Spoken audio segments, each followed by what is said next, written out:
What's up? What's happening? Hey, Mega 405 coming to you live from the 405, where I'm just your regular gamer talking to the intelligent gamers out there. Hey, I know I am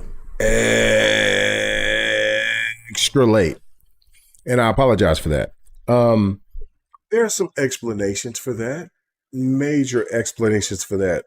So, first off, let me just come out and say this. Okay, so today was we did a lot of stuff like family stuff today. At 11 o'clock this morning, or early before noon, we jumped in and we went because I wanted to see the preview edition of the Odyssey, but of course, like it's just it just wasn't going to be happening like that. So we had the opportunity to see the Odyssey at 11 o'clock. I was over here thinking like, yeah, matinee hours. Let's just check it out. It's been a movie that I've been looking at since they premiered it and been excited about. And what's going on with you, Stanley? Yeah, I know. Like I said, I am so sorry. I know that I said 8:30. Like we're looking at like 10:45. I am so sorry, but I'm going to give my explanations before we get into my thoughts tonight. And again, a late night, my thoughts on a Friday night is almost non-existent. But yeah, listen, ET is here. But anyway, so let me start off with that. So we went to the matinee version of IMAX to see the Odyssey earlier today. It's a long movie. It's a very long movie. It's like 3 hours. And I will give my thoughts on that. Like I should have put that in the headliner. I might change that up and put that in the headliner going through. So regardless of that, yeah, what's going on? What's going on with you, Jax 82? Like those are all the late night owls. Welcome. Thank you guys for coming through. I can't wait to get into tonight's topics. But anyway, and on top of that, I'm a little sauced up. Yeah, so I gotta break this all down. So anyway, so we started off today. Like I said, we sit there, saw the Odyssey, and all I'm gonna say is this. Go see it. And I would recommend for anybody, if you have the opportunity to see it, I did get a message from a couple of people that said in their area they don't have IMAX. That's unfortunate, but go see the Odyssey. Go see it. Go watch it. Go experience it however you can. If there's a way that you can experience it through IMAX, please do. From the area that we were at, like we had to travel back to the old hood where I used to, when I first resided, when I was doing my channel and stuff like that. Like, oh yeah, there's IMAX, there's a Warren Theater, not too far from where I was, and listen, that I love the Warren. If you're familiar with OKC and out there, like I love the Warren. Always will love the Warren. But seeing it in IMAX, we had to go do it. Me and my wife had to go do it. It was imperative. But I will say this, and like I'm not trying to do any spoilers or anything like that. Whoa. That movie was so motherfucking good. It was so great. It was astounding. It was long in the right way. Like I'm like, okay, so I don't know if people, well, I know better that like a lot of the youth of today have no experience into this. But in my younger years as a child, I do remember that there was a Gone with the Wind, like that shows how old I am. Okay, and they brought that movie back. Like I was not around when I was not thought of. Not, I don't even like. I think my mom was maybe born when Gone with the Wind came about. But what I'm trying to say is that, like, okay, when Gone with the Wind came out, right? Like, so, I do remember that they did a musical. I mean, not musical, but they did they brought it back to the theaters. And they did a separate thing to, like, because Gone with the Wind was such a long movie, and so they separated it. I remember that as a really young kid.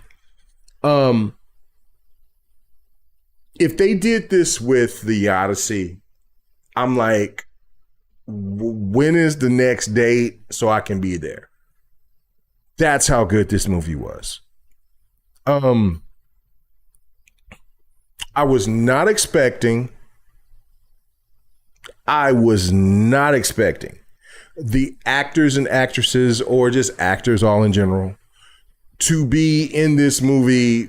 I'm going to just say this: Charlize Theron. I do not remember the name of the dude that played in The Walking Dead. That was the main character's homeboy. He plays Punisher now. Like, he's in the movie, bro.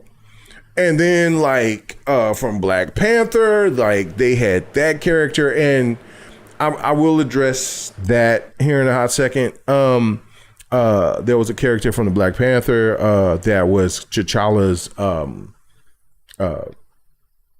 baby's mama, pretty much. She's in the movie. I think she's like Helena Troy or whatever. I'm gonna just say this: actors, actresses. I don't even know how they even pronounce any of this stuff anymore. Like, I'm too old to even give a fuck. But, bro, it was hot. You had Spider-Man in this movie.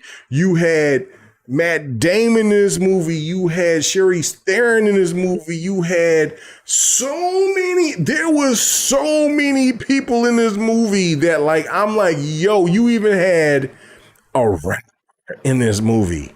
Yo. And I'm going to just say this. I'm not going to spoil anything. Just go see it. Just go see it, enjoy it, watch it, embrace it, understand that you're going to be for a 3-hour experience. It didn't even matter. So good.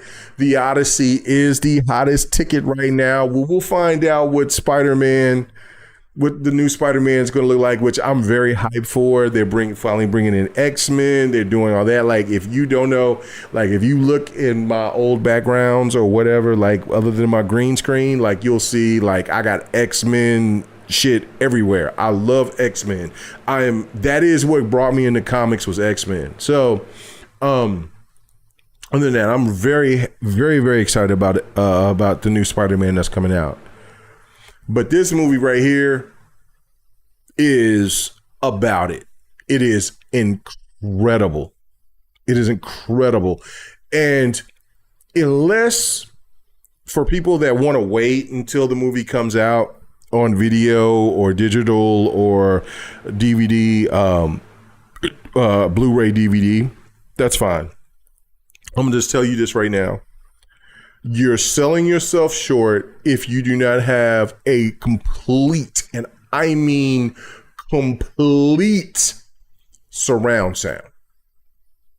The surround sound in that movie was so epic and so incredible.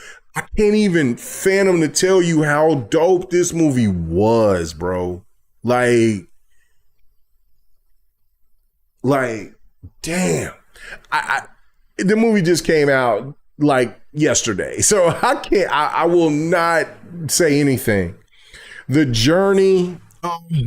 Okay, so like this is one thought to me that really blew my mind, was like, it was a pretty long trailer when they were doing the part where they were in the Trojan horse. which we've talked about in the gaming sense of like how Xbox is implementing the Trojan horse effect going into PlayStation, right? Like, so yeah, think about that, right? But the Trojan horse scene that you've seen in the trailers was so epic, so incredible.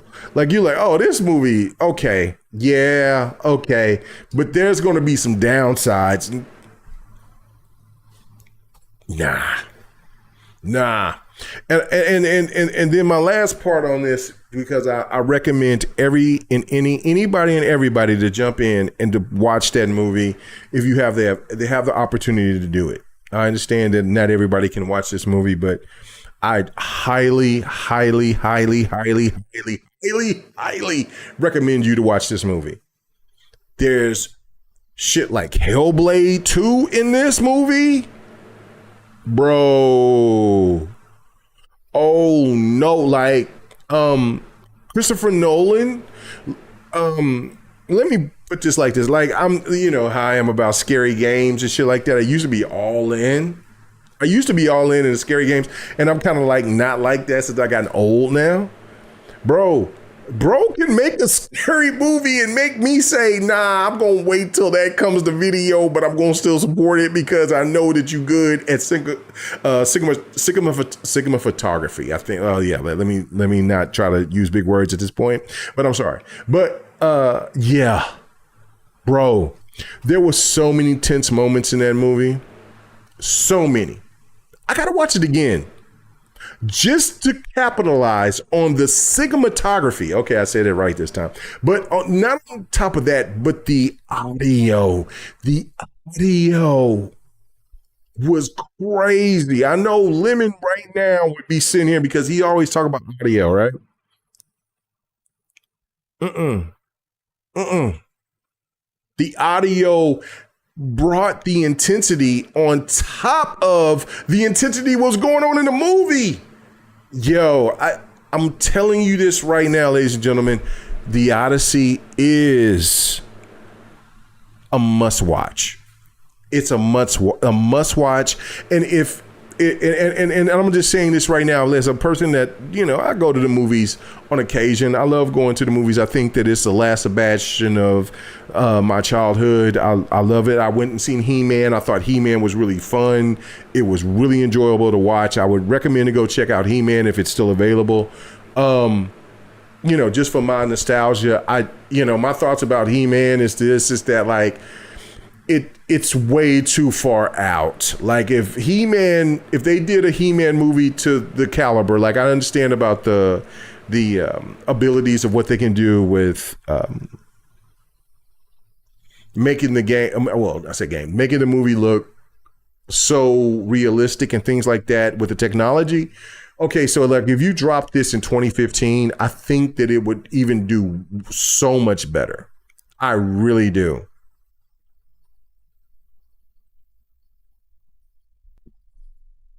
I really do.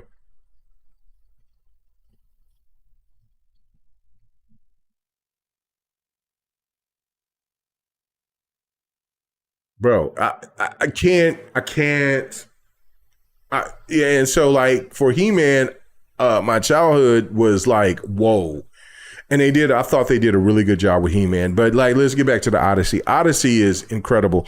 Now, my last point on this, and before I say anything else, I just say I recommended it. It is outstanding.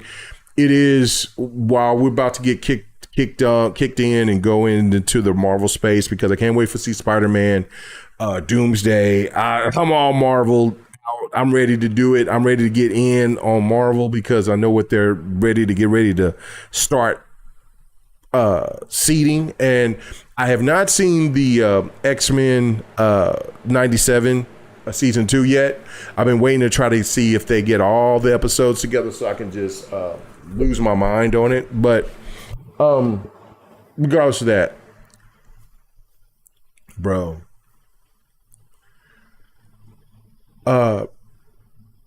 this whole and again, it's embarrassing now. It's becoming embarrassing with this whole anti-woke thing. I'm embarrassed for the people that sit there and use it to gain views, or that it's embarrassing.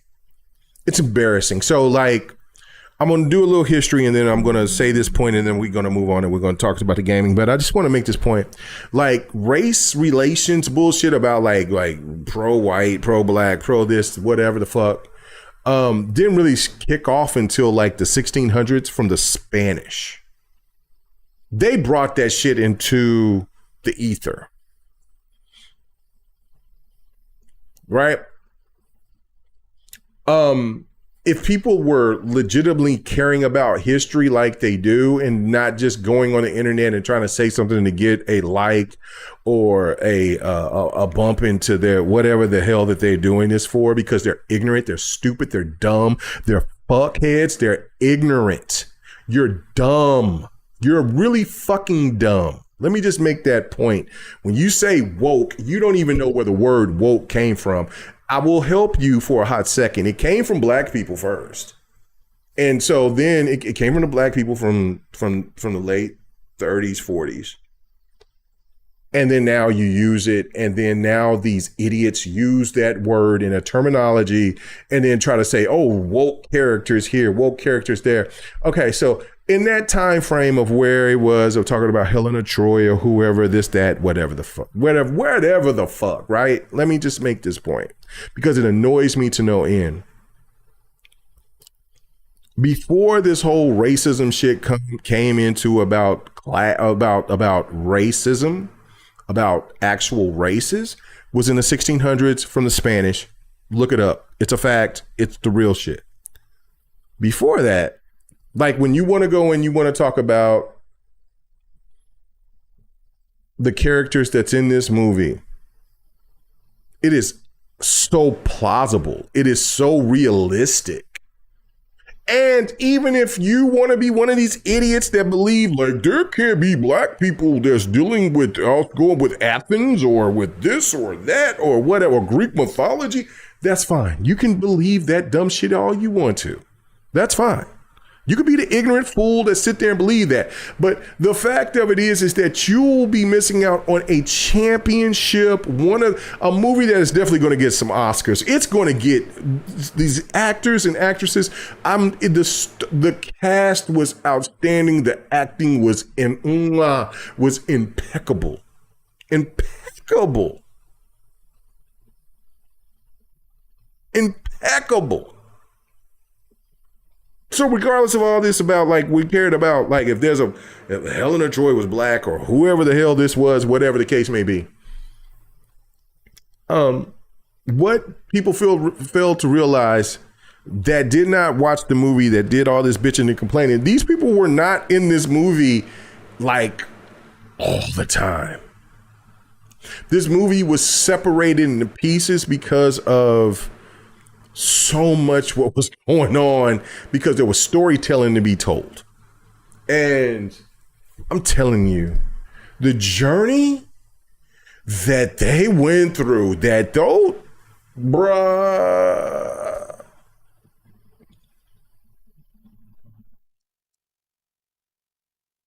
Man, I'm going to tell you like this. I was sitting there pointing this to my wife when I was watching. I sit there and I point, I said, hey, yo, that white dude running so hard.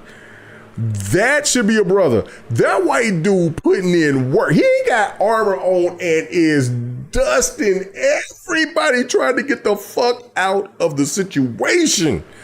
Shit got critical in that movie well beyond anybody's thought process. Like, I'm sitting here like, if I was even in that situation, how could I'm thinking like, whoa, because there was multiple situations where I'm like, yo, how? What would I be thinking like in this situation, I ain't thinking about no goddamn color. I'm not thinking about nothing. All I thought about, what I cracked up was like, I'm going to try to break my motherfucking neck to run just as fast as that white dude that was trying to get back on the beach because he was smoking, Jack. He had it. He was leading the pack trying to get the fuck back on the beach, trying to get back to the boat.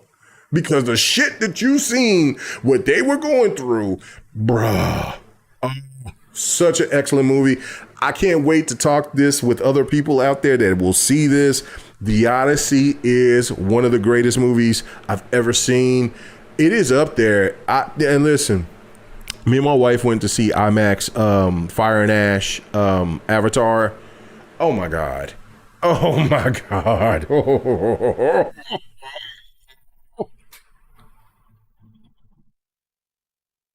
I mean, we're seeing pure cinema right here. Anyway, that had me cracking up because that white boy was cooking. He was moving his ass. Whoever he was, he should be an extra in any movie ever that where you need to run for some funk. That dude needs to be right there with any other extra. And I don't even know if there's a brother that can fuck with that white boy that was running. Because he was, bruh.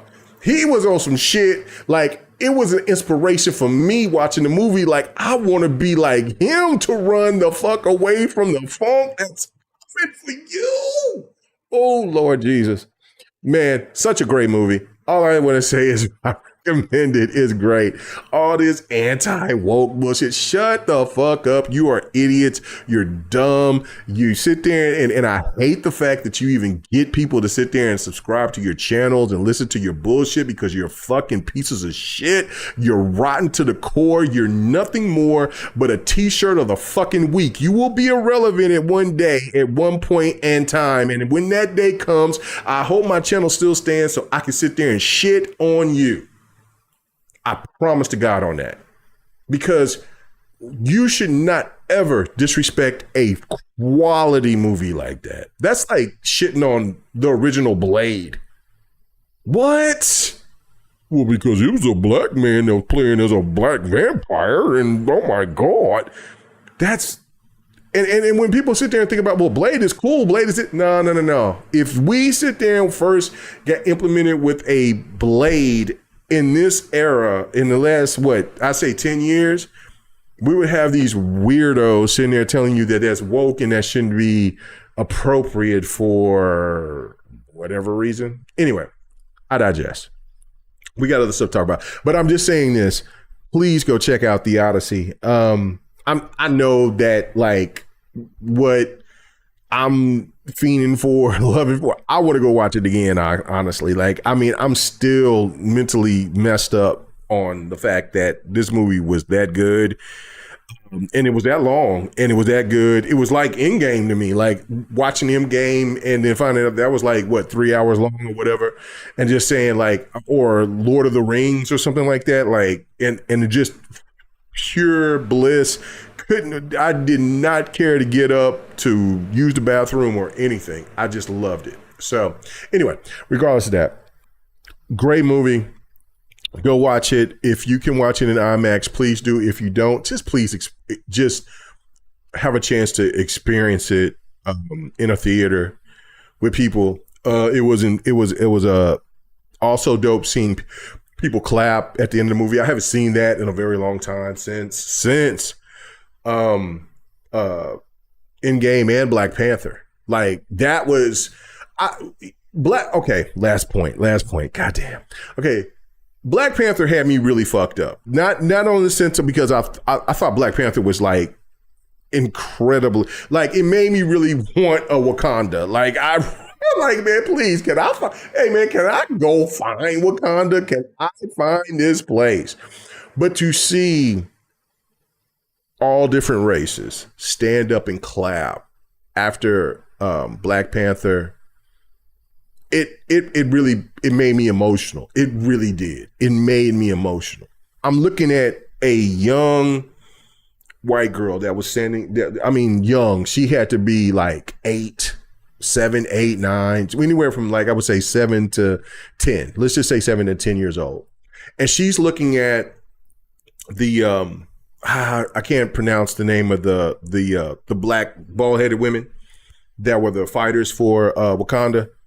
And she's telling her mom, and we're right there. It's me, my wife, and my mother-in-law.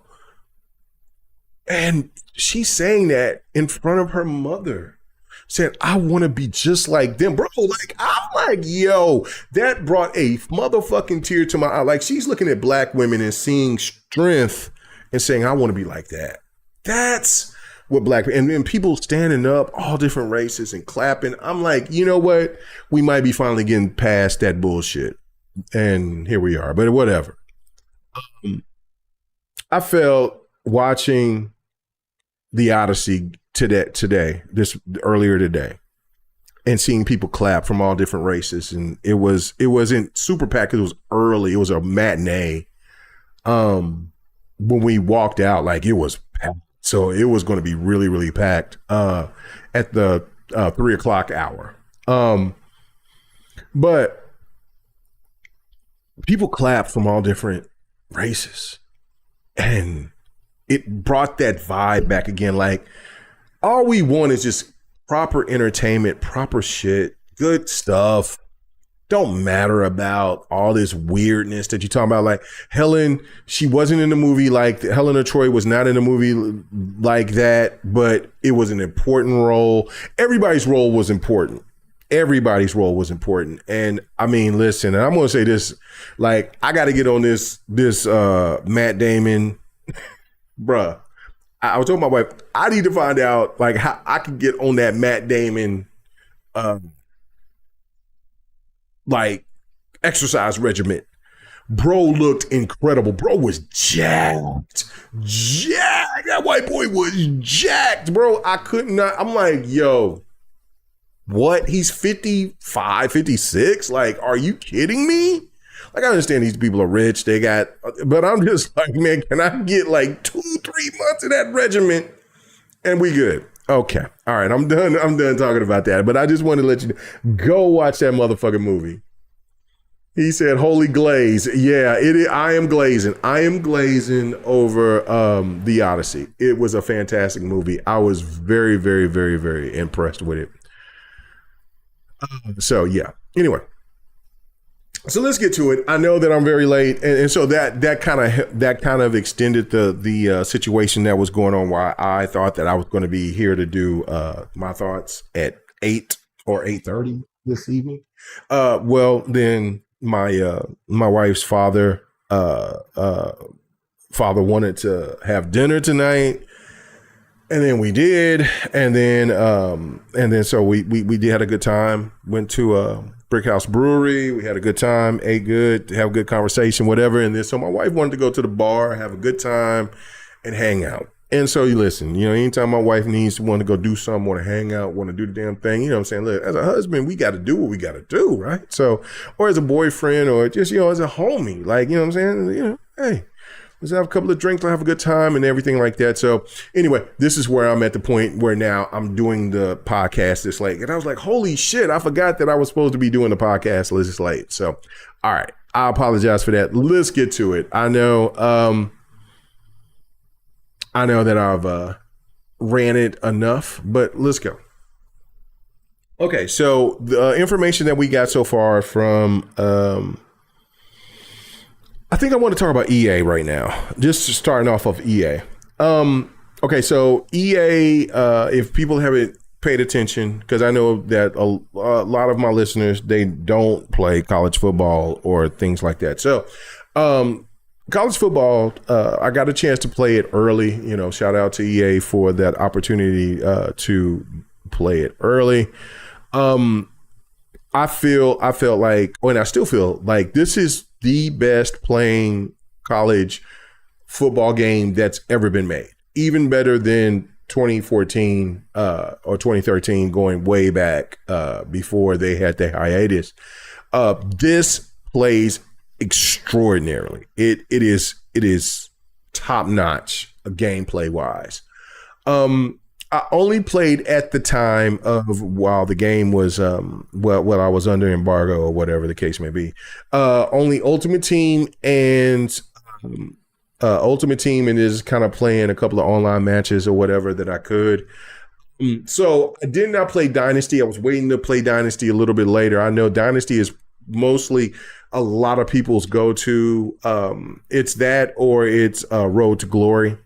And so I didn't do either one. Road to Glory, it's not my favorite thing because of the fact that me, myself, I want Dynasty players that I work with and play with to transfer over to Madden. Now, again, I understand that there might be some conflicts because if you play like 5, 10, 6, 7 years, then the fact of it is that players that have a license that are getting paid, they don't no longer get paid. And then when you're playing, going multiple years into Madden and you import those players from the from college, you know, it could be maybe a conflict. I think that's kind of a stupid conflict, and I think that hopefully maybe that they can implement those players from that you do in Dynasty to transfer over year over year, because I mean the game comes out every year. But either way, I digress on that. But what I played for Ultimate Team, I thought things were, as usual, overly priced, and so therefore I didn't. I used a couple of my points that I had, but for the most part, I grinded, and I had a good time playing the game. But it was just kind of left a bad taste in my mouth in the sense of like going back to the older years of playing it back in 2010, like during the 360, PlayStation 3 era. It was just so much more fun. And then you get like a special card because the grind that you would put in was so much more efficient. So I do hate that. I miss that, but I understand what Ultimate Team has been for the last, 5 years. So I get it, but I still had a good time playing, and I played some online matches. I should post a couple of them where I won a couple of matches. I lost a couple of matches, whatever the case may be. But I did not play the Dynasty mode. So the one thing that was I found out from all different types of content creators across that had the game early, like me, was in Dynasty mode they were charged, and also in Road to Glory they were charging people to upgrade their coaching in Dynasty, and also upgrading their character in the mode to where you had to use actual real money in order for you if you wanted to progress quicker. And then also they took away sliders to where you know, like in the previous games, it was fastest to where you want to kind of pass through. You don't have to play if you was it was a sandbox, like pretty much if you wanted to play on the easiest difficulty and build up your character and play about 10 12 years, all right, and you get bored and you move on, it was fine. Well, now they're trying to force gamers that love the game to where like, oh, well, we're going to charge you a little bit of money for you to get your coaching right. Or if you don't, then you got to play up to 30, 40 years in order for you to max out all the things within the Dynasty mode. That's nuts. Anybody and everybody knows the reality when it comes to how we play games. We're on a game for like, I may be a maniac for a little while and I'll put in 200, 300, 400 hours in a game if I really am intent into that game like that.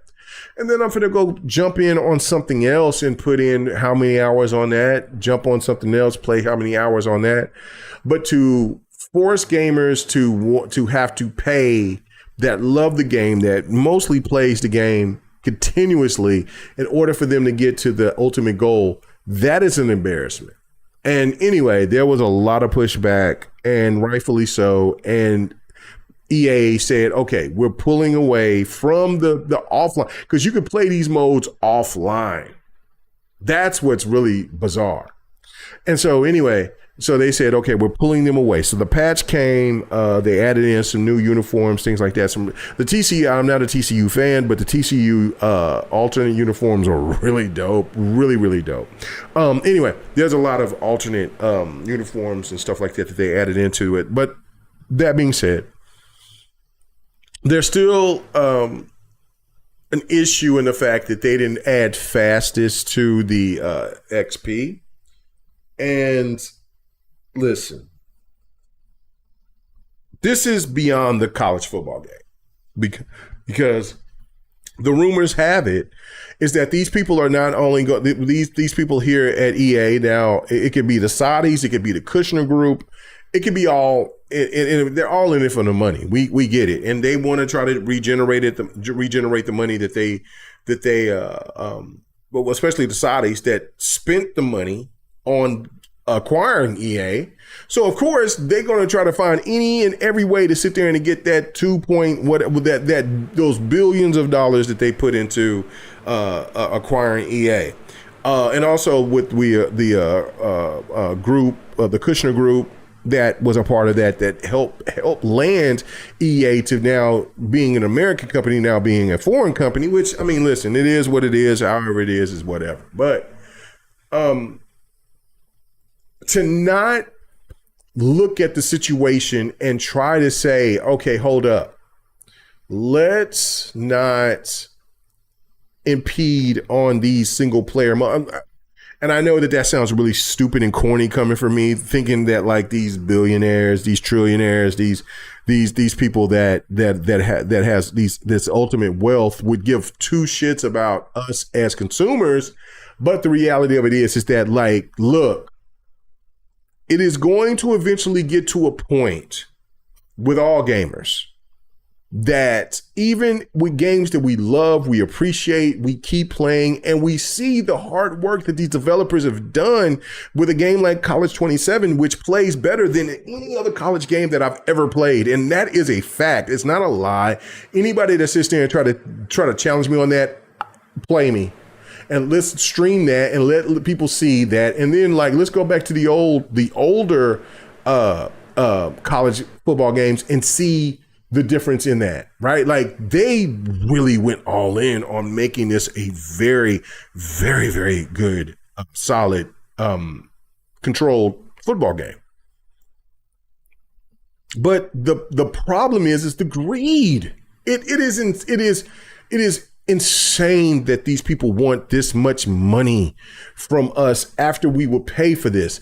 Again, they got memberships out there. We totally understand. I'm like, listen, I don't like it, but I totally understand the climate of the nature, because there's a lot of people out there that just don't have the money, the capital to sit there and to buy a game at $70 for standard or $130, $40, $50 for the shut up edition. So therefore, saying you got a subscription and you could pay for it like what, $10 to $12 every month for the entirety of the year. Okay, cool. If people want to choose that route, that is absolutely fine. But then they also had in that membership things tied in under the paywall, which is also egregious. And so anyway, so many people that like have way bigger channels than me came out and they were attacking EA. EA pulled back. They took those things out, which was proper, but there were still setbacks. And to me, I'm looking at this and I'm like, and this is even going further because I'm going to get off the college stuff and go into the other news with EA that also to me is tragic. Is that why is it that this company, and I've been a staunch defender of EA for years, staunch. Yeah, the Saudis did. The Saudis bought Electronic Arts. It was from the Kushner group, one of Trump's son-in-law. That group, they help implement that, and they work with them. And so the Saudis bought EA. Yeah, you can go look that up yourself. Anyway, so regardless of that, I don't want EA to go away at all. And listen, I'm not one of these people that like, well, it's got to be American. It's got to be this, that. If the company is going to be doing it on the up and up. I don't give a fuck if they Saudi. I don't give a fuck if they Russian. I don't give a fuck if they Japanese, Chinese, American, Ukrainian, Danish, Iceland, from Iceland, Canada. I don't care. Brazilian. I don't care. If they can sit there and do the right things with amongst the customers and also save a industry, save a studio, I'm all for it. I don't care. Korean, whatever the case may be. Listen, we're at a place right now to where and we'll talk about that with the situation with PlayStation, where people are going to be losing digital hardware, are going to be losing their digital games at some capacity, or they've already lost some digital games, or they lost digital movies, things like that. We'll get into that discussion here later. But I'm just saying, like, it doesn't really matter if they're American owned or another entity owned. I'm glad that EA is still standing, but the reality of it is that these companies want to implement all the money that they possibly can. Same with Microsoft with the ABK deal. They were trying to find any and every way to try to get as much money as they possibly could. And some of it backfired. And so they had to make adjustments and things of that nature. So that's neither here nor there for me. What I have a problem with is that when you have something that is very popular amongst a game, and okay, we understand that these companies are going to take a chance and want to try to pull this out, try to see if they could try to slide a little bit of money from us from this way, that angle. But then once the people said, hey, look, no, we ain't doing that. And they semi do right by us, but then they still got some grimy shit out there because they still want you to pay money from some way, shape, or form. What you're going to do is you're going to lose your heavy fan base. And my biggest problem is that, look, I love Destiny. I love the Dynasty mode. I just started my Dynasty mode. I sit there and the reason why I waited is because I wanted to make sure that I got all of the, the schools that I wanted to pick up. Because when you get it early access, you don't have as many people that will implement schools, certain schools that, you can't use unless, you get into the wider major public. So, what I'm saying? I seen it, and I seen like Langston University. It's a HBCU. It's a great college. I used to hang out there all the time.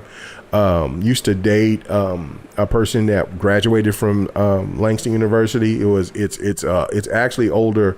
I actually believe that Langston University is older than Oklahoma University and Oklahoma State University. I do believe that. I could be wrong on that, but anyway, it is the only HBCU university in Oklahoma, and I love that school. I partied out there, hung out in dorm. Like, I'm like game, did all types of shit, like been in all types of events at Langston.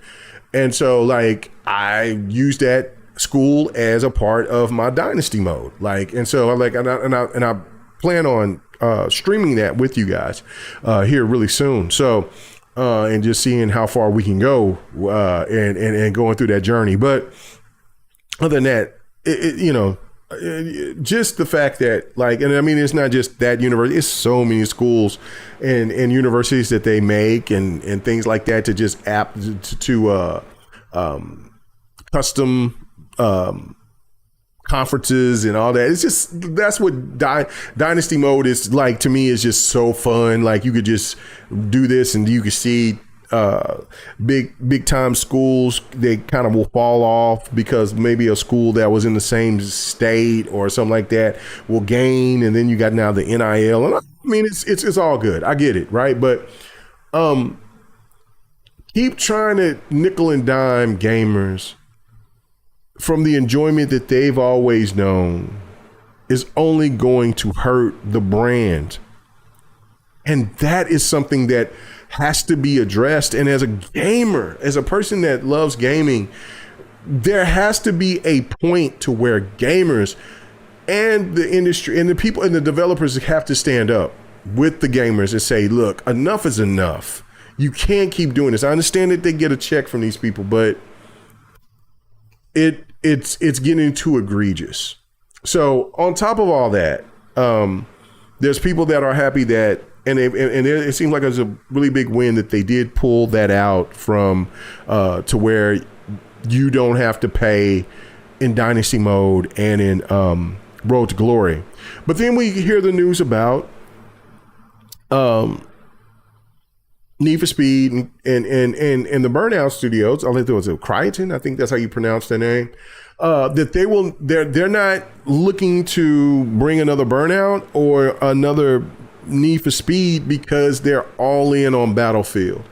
And listen, I feel like it was really critical for Battlefield to do it right this generation, this time around because of Battlefield 2042.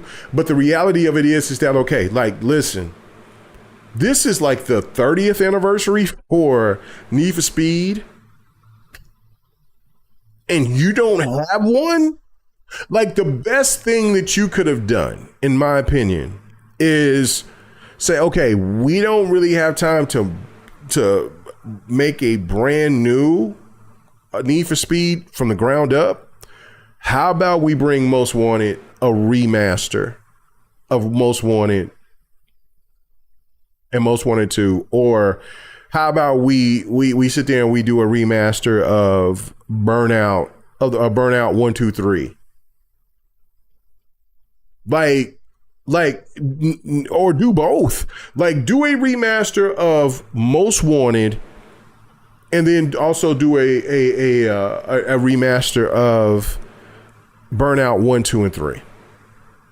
That will make things absolutely okay with a lot of us racing fans, and even fans who kind of, dip their toe into racing games. You hear Most Wanted, it would be incredible.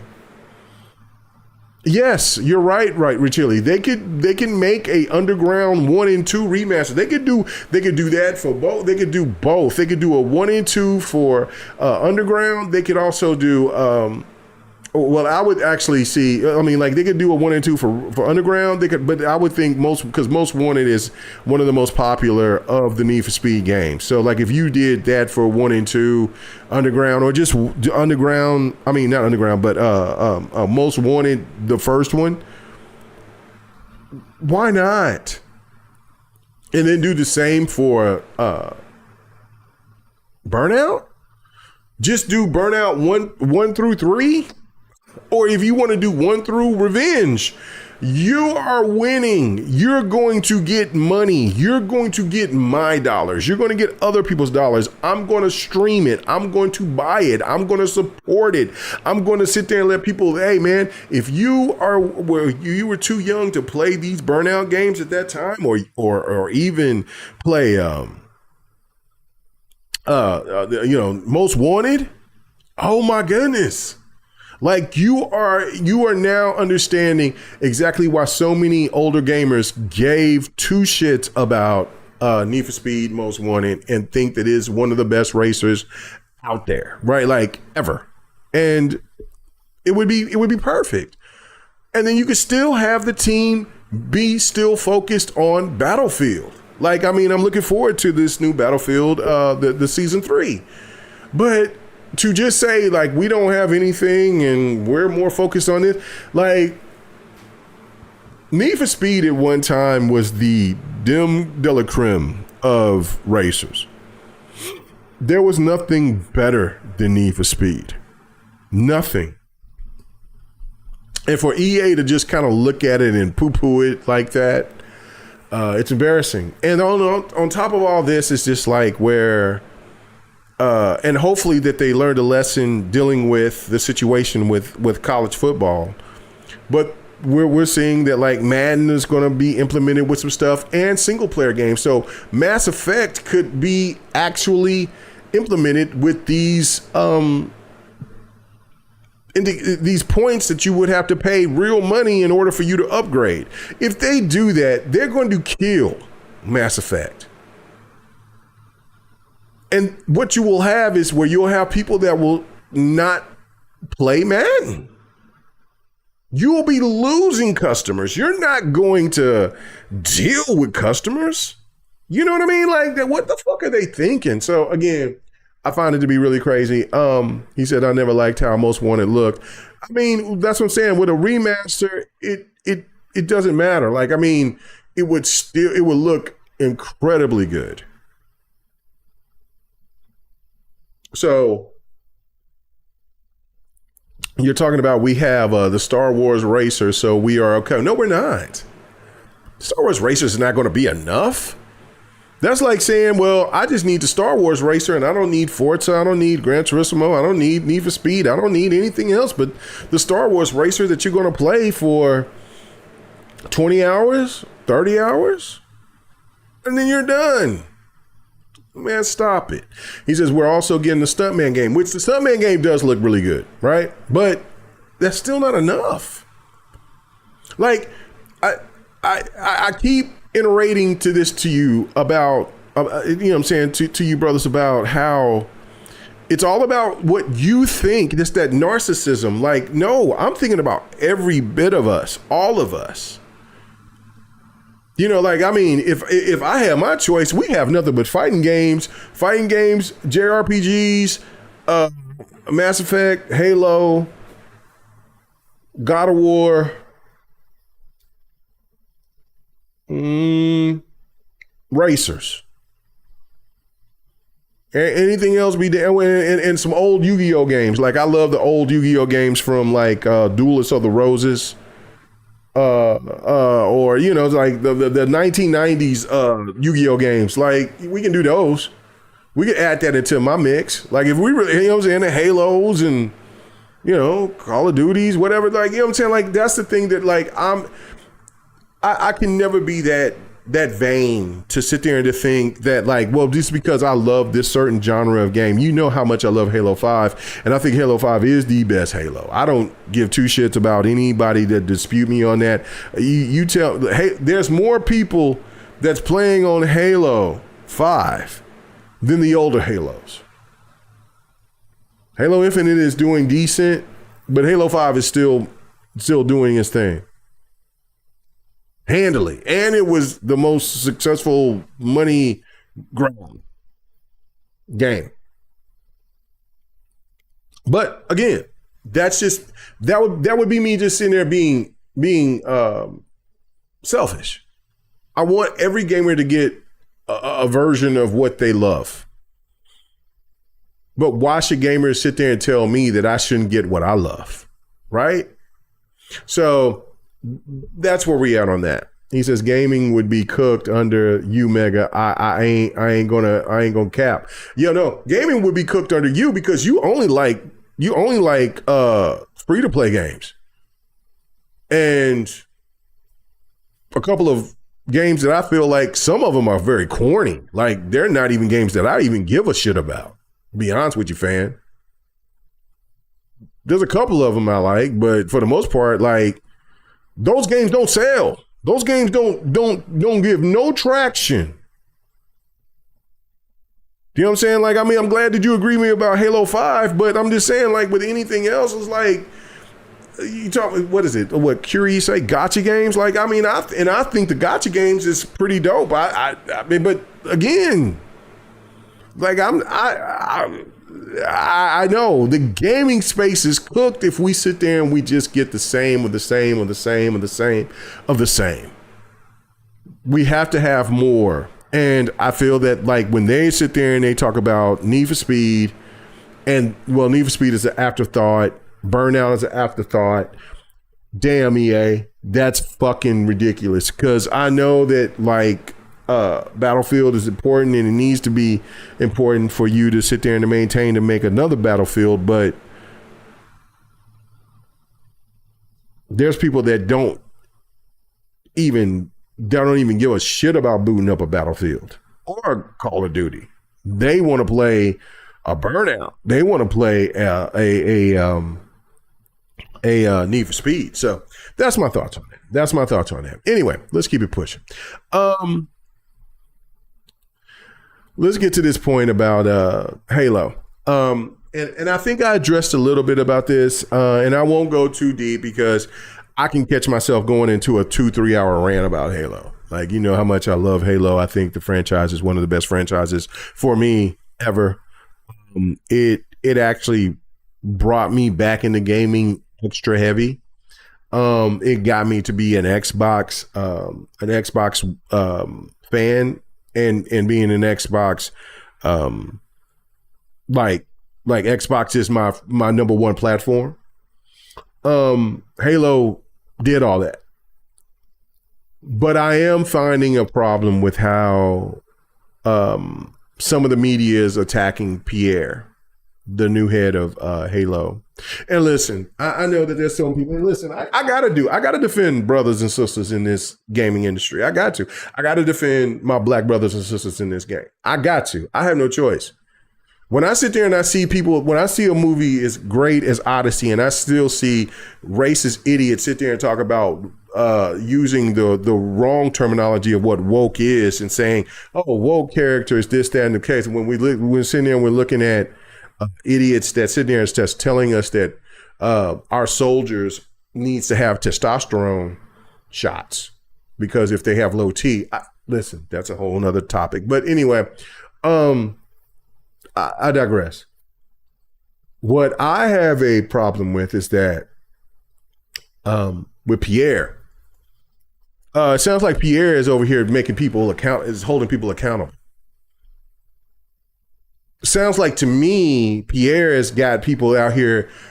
We got a product to move and we got to get this out at a certain time. And I don't want my bosses on my back. So let me be clear on this. Okay, maybe the old guard. Listen, and I have a lot of love for the old guard that was there, Bonnie Ross and others. Kiki Wolfkill, you know what I'm saying? Shout out, love them.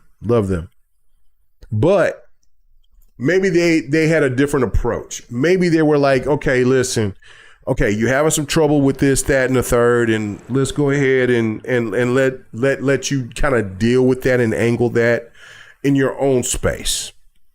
And maybe in today's climate of work, in the workspace is kind of like that. That's not how I've ever dealt with it. Because I'm going to say this. Some of the people that made me work harder and better were the hard-nosed managers. Just real talk. I couldn't stand them. I hated them. I thought they were dicks.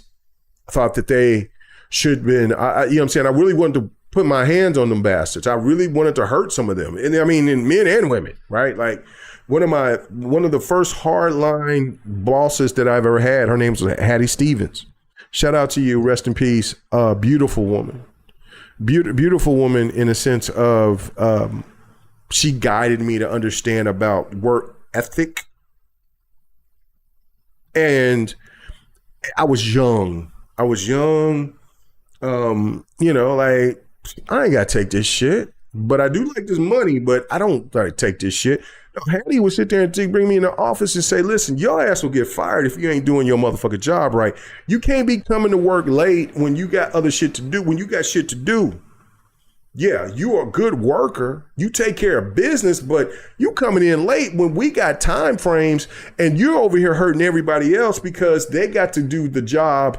They got to change their stance and go help pick up somebody because you over here bullshitting because you went out there partying. I understand that you're young, you're talented, you got skills on driving, on being good with people and things of that nature, but that don't mean shit when you ain't coming to work on time. Hattie was in my ass. I hated Hattie in the beginning. Hated her. Could stand her motherfucking ass. Like, I'm like, listen, I'm here. You know what I'm saying? Listen, I'm doing my job. You know what I'm saying? We good. We got it. Boom. Shit's done. Nah, you come in my office. We got to talk. And Hattie had this look about her. Like when I knew that she was mad at me and she was like, I thought she was on the brink of firing my ass. Her eyes would get glassy. Like, you know, I'm tired of you. You know what I'm saying? And she gave me this ultimatum, and basically saying like, look, I understand that you're young. You're the youngest person in this job. Everybody else is vets. You're pretty much a new booty, but you're talented. I see it in you. I see the potential in you. But if you come in this motherfucker one more time late, you're gone. And so then in reality hit me, it was like, damn, do I need to stand on business and sit there and let her know you're going to miss me, or do I want this money? Because also I got a young kid. I got a son. I ain't even had my daughter at the time, right? And so hearing that from her, it gave me mixed emotions. Like I was mad, but I also understood like I had to be better. Right, Richie. She said she made you understand your services cost money to the business. Absolutely. And thank you, Jazzy Noop. He sat there and said there's a balance, being considerate while pushing for better. Yeah, and there is. But sometimes you need people like me. Like I need that hard discipline. I don't listen to weak shit. Like I'm not a weak dude. I don't like, you know what I'm saying? Like it's not like I don't. That I'm a person that's like difficult to work with in that sense. I work with all different types of genres of people, or any different type of people. But what I find myself adapting to better is somebody that is more hard on, because it's like how I was raised with my grandfather. With my grandmother was really sweet, kind. Like my grandmother was the salt of the earth to me. Like you can, like I put hands on you. I might pop your ass. You say something bad about my grandmother. My mom was a goddamn demon. My grandfather and my mom were demons. Like they did not play games. Right. When I say that, I mean that in a respectful way, in the sense where you say demon, but I'm like, there was no nonsense. So I adapt. I listen to that more. So like, I mean, that's, I'm a Gen X dude. Like, that's just different. I understand about like Gen millennials and Gen Alpha and Gen Z, whatever the fuck, all that. But the reality is the reality.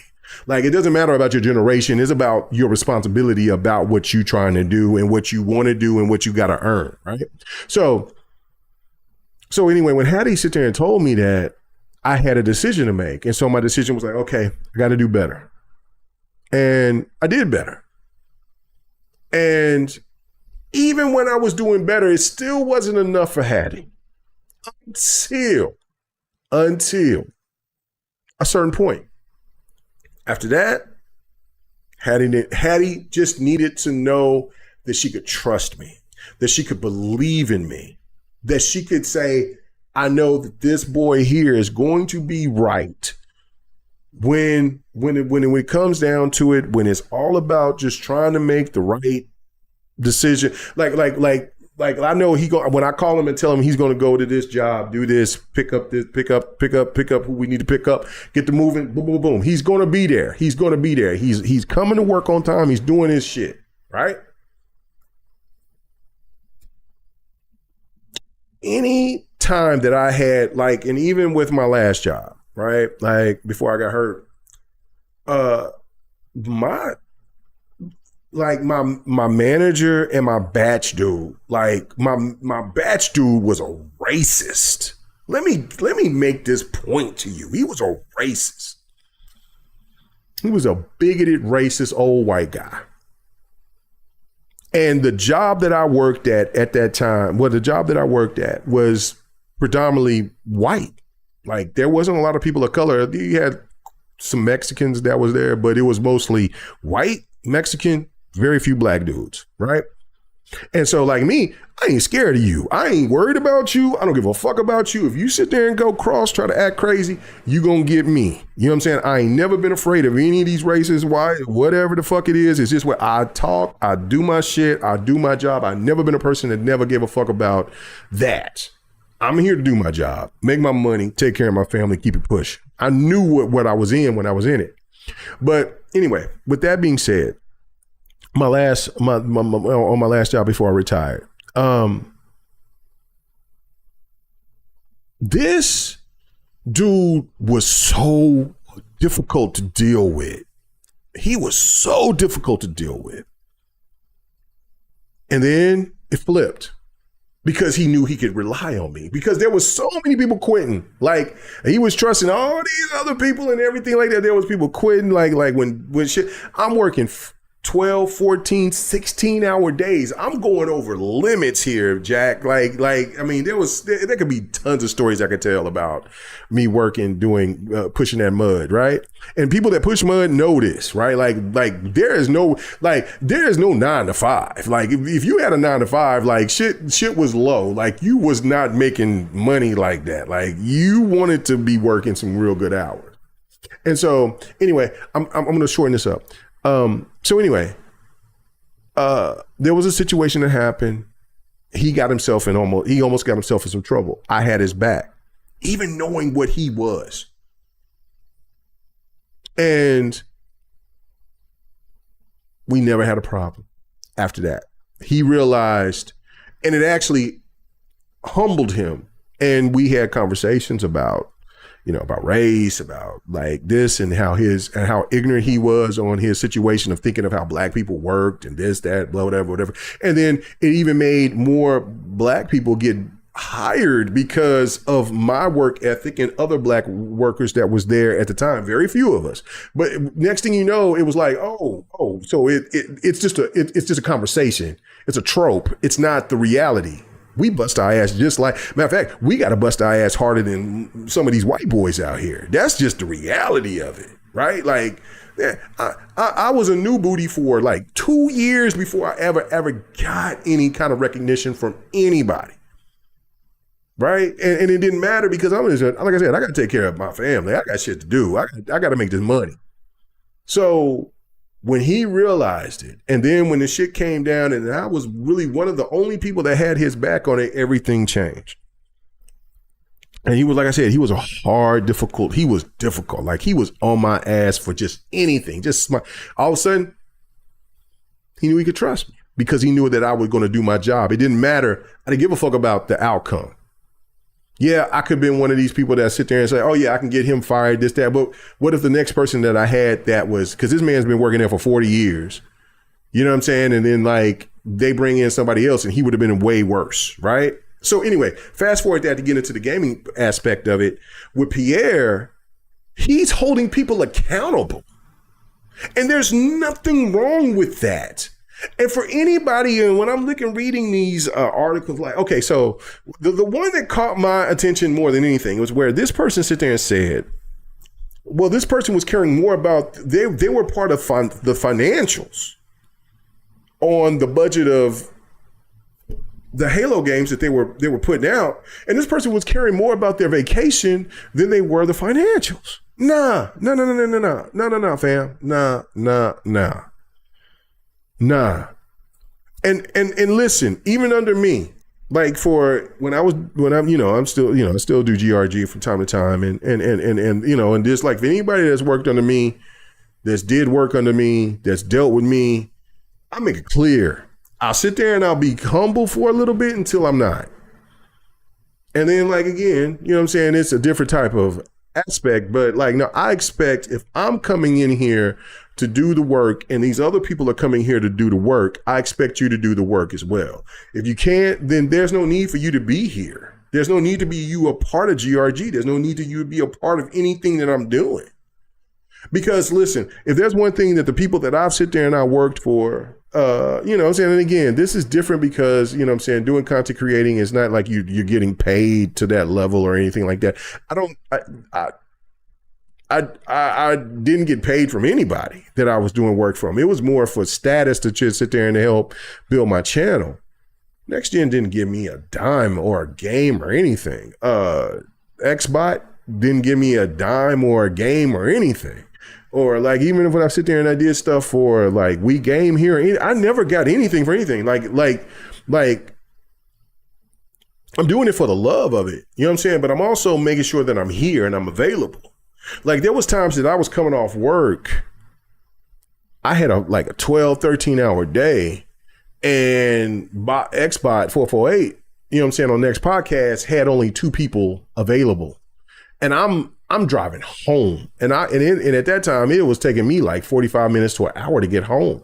And I would sit there and pop in on the podcast, talking on my phone, doing that because I knew how, because I didn't know, because I didn't have GRG at that time, knowing that like the stress that he was going through, just trying to get shit popping, just to try to get the listeners to listen. But I showed my loyalty to that. Like, you know what I'm saying? Like, Don would be there, I'd be there. That's how me and Don got so tight, because like Don seen the work ethic and Don seen what we was doing. Like, you know what I'm saying? I still have love with Don. Me and Don politically do not see eye to eye, and we will never see eye to eye. And that's why we ain't doing the shit that we're doing now. And that's just the reality of it. That's the reason why you don't see Devin the Gamer no more. It's political. He's on that right side, I'm on the left side. And that's where we're at. And we can't deal with each other on that end. But I will always have love for Don, always. He's a good dude. His wife is great. All that. And I think if you talk to Don, won't have anything negative to say about me either. It's just that we can't do this shit in this climate of where we're at in politics. And it is what it is. But the whole thing with everything is that like work ethic is work ethic, and you will have to work with people that you don't like. And it blew my mind when I remember when my daughter sit there and, well, no, it was my son. Like, you know, so my son is older than my daughter, and he was like, oh man, like the job he was working, he was a waiter at the time before he got into real estate, and he was like, oh man, there's people quit all the time. They get mad and they quit. Like, shit, ain't no way I'm quitting back then. And I understand that. Like, I respect these kids as saying, like, I stand on business. I respect y'all kids for that. Like, y'all want y'all's rights. Y'all want things to be proper. But we also got to look at it from this standpoint, like, from if Pierre is a hard taskmaster and he demands greatness from you in order for you to make a good Halo game, why should we bitch about it? If a person cares more about their vacation than they care about making a good product, or you're being the financial person to make sure that you're looking at the numbers, fuck that. Yes, fam. Yes, fam. Me and Don ruined our podcast over it. It wasn't even me, because like, I mean, we knew where we were, but like, Devin the Gamer got crushed because of politics, bro. And that's just what it is. I stand on my grounds. I'm like, listen, I love Don. I always will love Don. I think Don is a good dude. He's not a bad person. I will never ever talk bad about Don like that. Don has always been good to me. But we just came to the conclusion, listen, bro, I ain't with that over there. And I can't align with that. We can have all the discussions in the world, and we can sit there and have a point of view on these things. But bro, no. And everything that I've sit there and I told him that was going to happen has happened. Normally, if I was the one that was in the wrong, I would be the person to sit there and say, you know what, you was right, I was wrong. I'm not getting that. So therefore, you ain't seeing me sitting there giving a fuck. I'm standing on business. I always will stand on business. I'm never going to be a person that's going to hide from my convictions at any point in time for what I feel, how I feel. If I'm wrong about something, I will definitely be man enough to sit there and admit it. But there's people out there that just don't have the pride to sit there and say, you know what? I fucked up and you was right. And that's where we're at. So, you know what? It is what it is. Like I said, he says, I'm on the left side too. And that's it. You know what I'm saying? Like he says, I can't take these delusional MAGA extremists. Like, I'm not trying to turn this political like that. I'm just saying the reason why me and Don don't do what we do. And you know what I'm saying? Like I said, much love for Don and his wife and in his endeavors and things that he's doing. I wish him the utmost success. And anybody else that I worked with too. There's a couple of people that I just don't give two shits about, and I'll never work with them. I'll never deal with them. I don't care about them. I just don't, because I know how much of bullshitters that they are.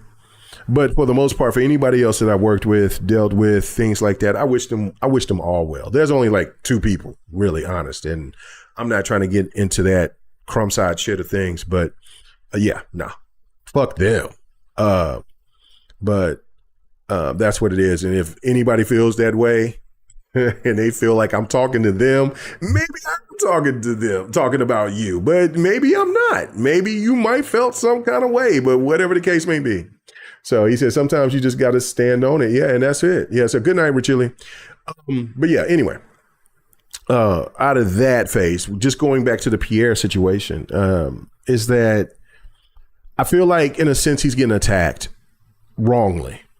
It is, and you know what? I got to look at this from the Neil Druckmann situation at Naughty Dog. If he's a hard, difficult taskmaster to deal with, like he is no nonsense, he's mean, he's not. If he's like that, then you know what? Listen, like the games that he has produced, he has brought great results, right?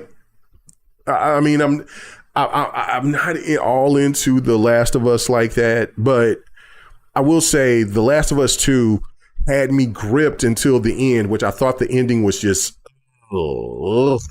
because I wanted Abby. I didn't want. I wanted Abby to be like so let's just put it like this. Like if I gave Abby a ass whooping to the point that where that motherfucker, I thought that motherfucker was gone and dead after what she did to Jacob or Job or whatever his name is. And then she comes back somehow, she healed and there's forgiveness. Okay. You know what? I get it. And in the sense of how that ending was, I also get it as well. It's like, it's a redemption arc because all old girl dealt with was violence and things like that. I get that, but I didn't go through everything I went through dealing to get to Abby, to sit there and to let Abby go. I could not stand it. I hated that ending, but it is what it is. It's okay. You know what I'm saying? And over time, I've gotten over it, but I hated that ending in 2. I've never beat 1, so it is. But if there's one thing that I can say about what Neil Druckmann and Naughty Dog does, they bring good quality content. The combat, everything in that game was outstanding in both games.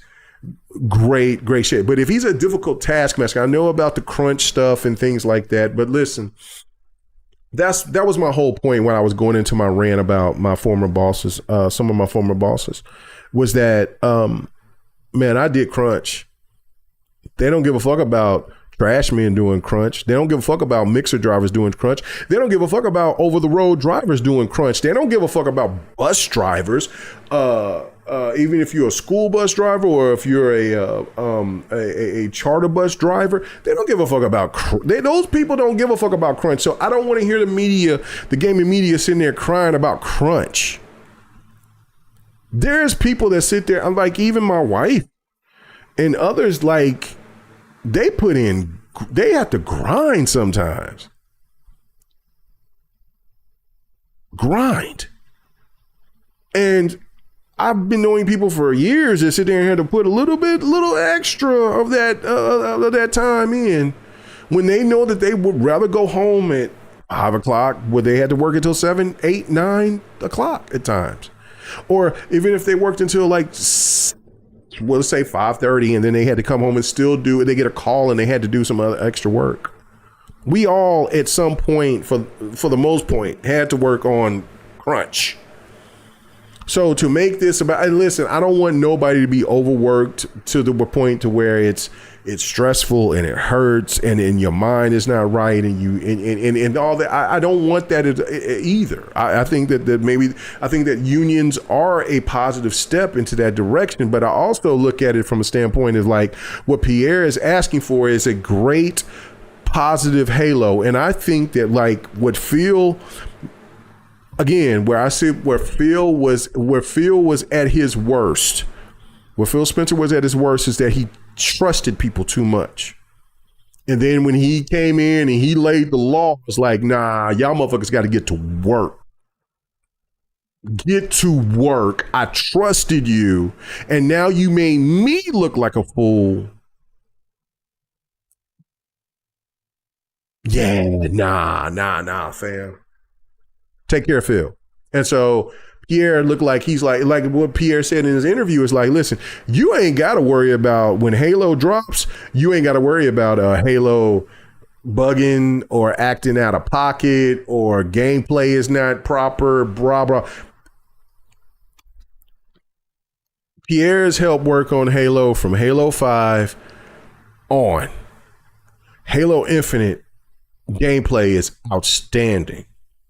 It was everything in between with other people that, you know, the desync issues and other things. You know what I'm saying? Like Master Chief Collection. That, like, Pierre worked on Master Chief Collection. Look at that. Like, that is the best collection in video game history. I don't give a fuck what nobody say. Now, again, it was rushed, but when he started taking over shit and then made it right, look at where Master Chief Collection is now.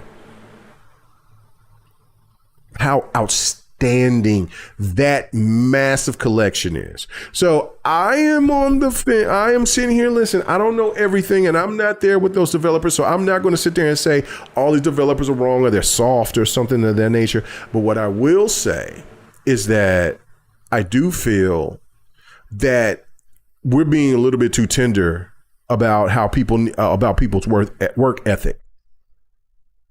I mean, don't we see this shit in like when we go to restaurants and certain places, especially like if we go to a fast food restaurant, some of these motherfuckers act like they don't give a fuck. Like when I was growing up and like, listen, I know I sound like an old head. I am an old head. You had to have like I had pride. I worked at Sonic. and Little Caesars, and I worked at this one spot called Pizza Time. Every place that I worked at, like when I was flipping burgers and I was the cook at Sonic, I had pride. I wanted every motherfucker to sit there that when they came into Sonic, they knew that they had a burger that was proper. Like if my tater tots was proper, like all this shit. Like, hey man, listen, I understand like shit was bagged or whatever the case may be or whatever. But I had pride. I didn't want when people and so when we had great business so I was doing such a good job, they sit there and put me I was in high school. They sit there and put me as the main cook during the rush hour at 4 o'clock. I worked from 4 to 11 in high school. But I had pride in the shit. Like I didn't want nobody in there saying my burgers was garbage. You know what I'm saying? You got motherfuckers now. It's like, man, I don't give a fuck. I'm not even putting lettuce on this shit. I'm not in the mood. I'm on my cell phone. No, bro. I had pride in my shit. And that's how it has to be. Like, if you're making a game, you're doing this. I understand that there's workers' rights. There's all these other rights that needs to be fundamentally in there and put together and worked. But you also have to have that proper work ethic. That's just me. And I am on that. I'm on that. Anyway, so that's my thoughts on the Halo situation. All right, let's get to the last topic and then we're going to get the hell out of here. With this late night, my thoughts. I can't wait to sit there and hear what people's thoughts are later on this. This is so great. Let's see. He said, he says, how is Sonic? He says, I'm missing out. There's no Sonic in Cali. Damn, there's no Sonic in Cali. Well, Sonic got bought out now, and they got bought out. So they're part of a big major corporation that like owns Arby's and all these other. So like Sonic is not good anymore. Sonic, like this is like 7-Eleven. I know that like when I was in Cali, and I seen the 7-Eleven, it tripped me out because out here in Oklahoma, the 7-Elevens all have gas stations, right? You know what I mean? So like when I went to Cali for the very first time and I seen the 7-Eleven, it was like in a shopping center and there was no gas pumps. I'm like, yo, what? I was like, that was odd. And then like the menu was a little different, whatever the case may be. But yeah, that's wild. You know what? I don't recall seeing a Sonic when I was last time I was out there. Now, the last time I was out there was like 2019, 2020. So I didn't. So yeah. So that was pretty crazy. So the last time that I was in LA, but Sonic isn't no good no more. Sonic turned corporate, just like 7-Eleven. 7-Eleven turned like you can go, boy. I tell you, boy, budget eating when you was sitting there hustling, trying to make it happen, boy. Them 99-cent burgers, hot dogs, ham and cheese sandwiches, man. You can get some chips, bro. You can sit there and walk out of a 7-Eleven back in the days. Man, for like $5, man, you had a meal. You had like 2 ham and cheese, or you could have a ham and cheese, a hot dog, or ham and cheese. And ham and cheese was my go-to, or a hamburger, or whatever the case may be. And you, man, still walk away with a big gulp for like $6, man. Shit. But anyway, so you know that's the reason why I got so goddamn big. Living off of that damn life. Anyway, so you know what I'm saying? That's why, you know, now. You know what I'm saying? I've lost so much weight, so I'm sitting here and just still trying to get to my goal weight, but like, bro, 7-Eleven was hopping. I hate that about 7-Eleven and Sonic, because like I said, Sonic is no longer as good as it used to be as well. Damn, that's crazy not knowing that Sonic is not in Cali. And then now looking at it, now I did, you know what? I will say this. Next time I drop down to Cali, hopefully, tell me that there's still the Welch's out there, the donut place. Welch's, which used to, what is it? Welch's? I think that's what it's called. That was my spot. I used to love going getting donuts out there. Went back when they were in Oklahoma. They're no longer, they're gone. They're finito curtains out here. But I need to go back and get those donuts. I need to, when I go to LA, because I was telling 100 and then when I was last out there, was like, hey man, I got to stop at Welch's. So like I think that's I'm saying the name right. Anyway, whatever. But I got to go back out there. I got to go back out there to Fat Burger again. I'm glad that they got a Fat Burger in Denton, Texas, but they need to bring one to Oklahoma. I love Fat Burger. Anyway, whatever. All right. I digress. Let's get to the last topic. I'm sorry, guys. Let's get to this the digital license situation. Okay, so Sony doubled down and they said, listen, we're going to do what we're going to do. I'm going to say something. This was kind of crazy, and this is something that I also brought up about promotion. Where I think Sony always got it right for the most part over Xbox. Okay, so I went to go see the Odyssey, and they and during the previews they showed Wolverine. Sony showed Wolverine. You've seen people talking about it or whatever, and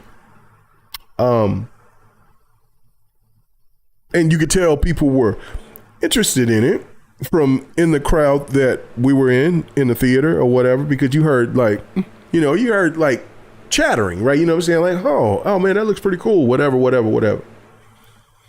then I look at comments in regard to people talking about the Odyssey, and there was people that was bringing up that, yeah, Sony was promoting their game on there, and then there was this whole like, I'm not buying a PlayStation game unless they go back to wanting to support physical copies. Now, is that going to happen? Yes, I can't wait. I got to go back out there to Welch's, Welch's, whatever, back in Cali, fan. But anyway, so I've seen that, and I've always said that Xbox miss out on so many opportunities when it comes to advertising. They're very, very bad at it. They're bad at it. They've picked and choose at certain points. Sometimes they really hit with really cool advertising, and then for the majority of the time, they're just ass. They're just bad at it.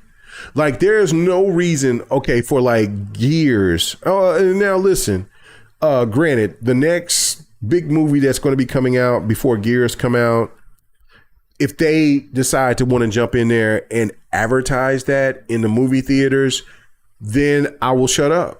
But that's the type of stuff that they need to do. They also, like, especially like when you're doing the Surface the Microsoft Surface commercials, why not have a commercial also embedded, not as much as you do with the Surface, because you want, because the Surface is the official like digital platform, or like laptop or whatever that all these NFL coaches and stuff use.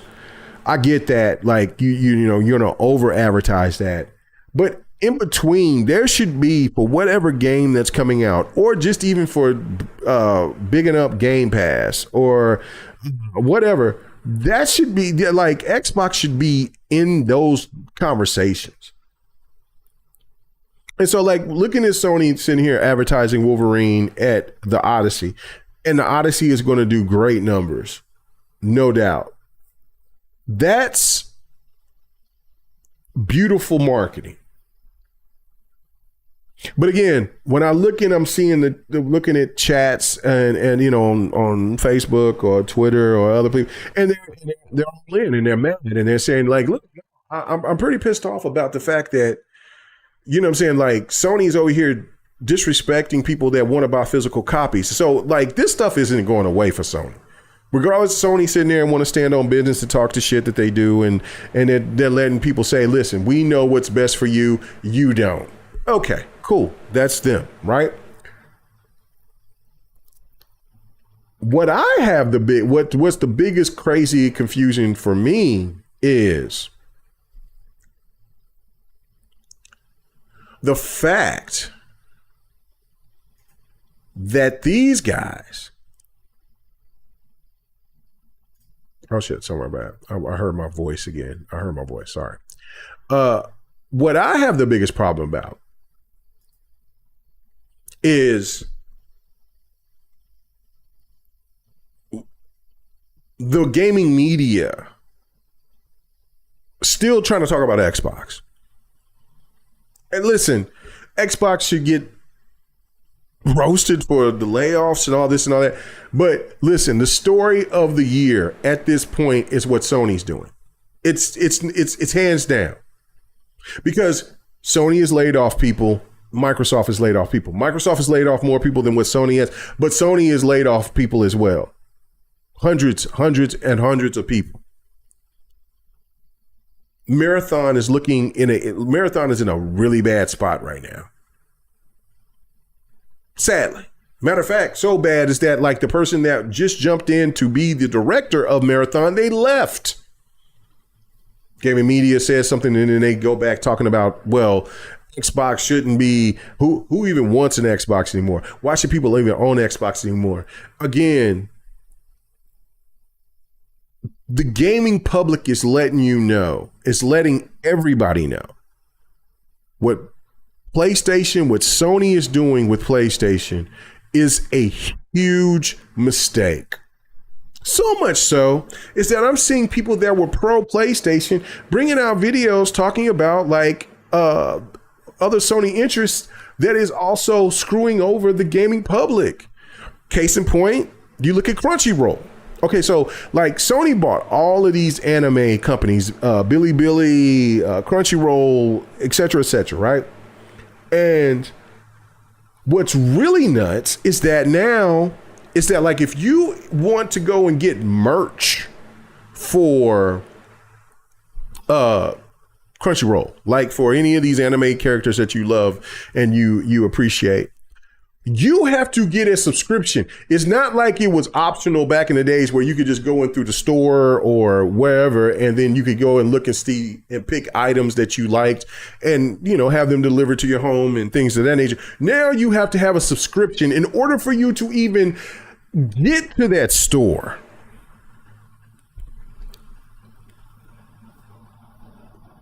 I had to listen to that from a podcaster, not from the gaming media. Like, that's insane. Like, let's put this in the equation of, let's say, Microsoft was charging people to go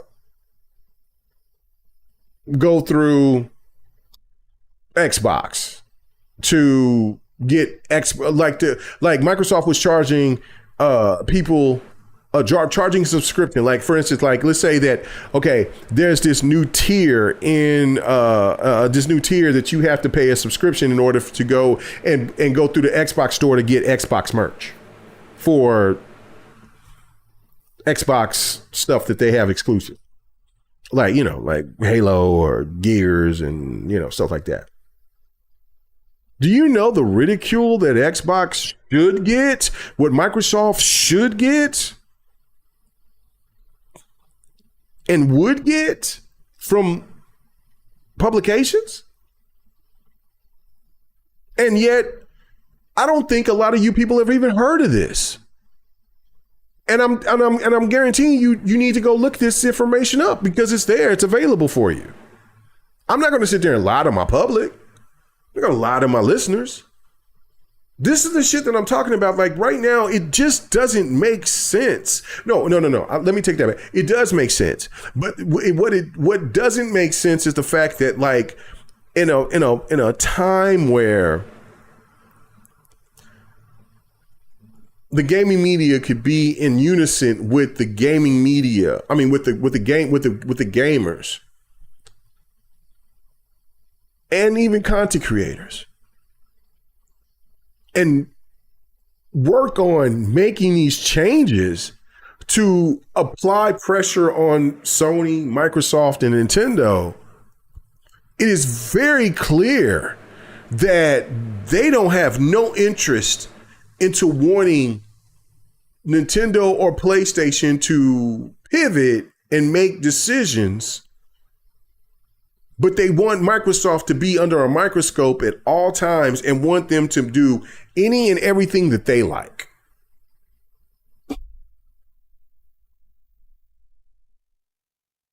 How is that even legitimate? How is that even right? Like, I don't, you know what I'm saying? Listening to people defend the digital stuff, the buying digital. Listen, I'm a person that buys mostly digital myself. I've made that claim for years. But I've also shown you in the past, which I can do that right now, that I buy hard copies as well.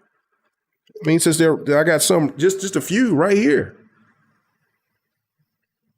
Like, you know what I'm saying? Like, these are still in the package. They're not open.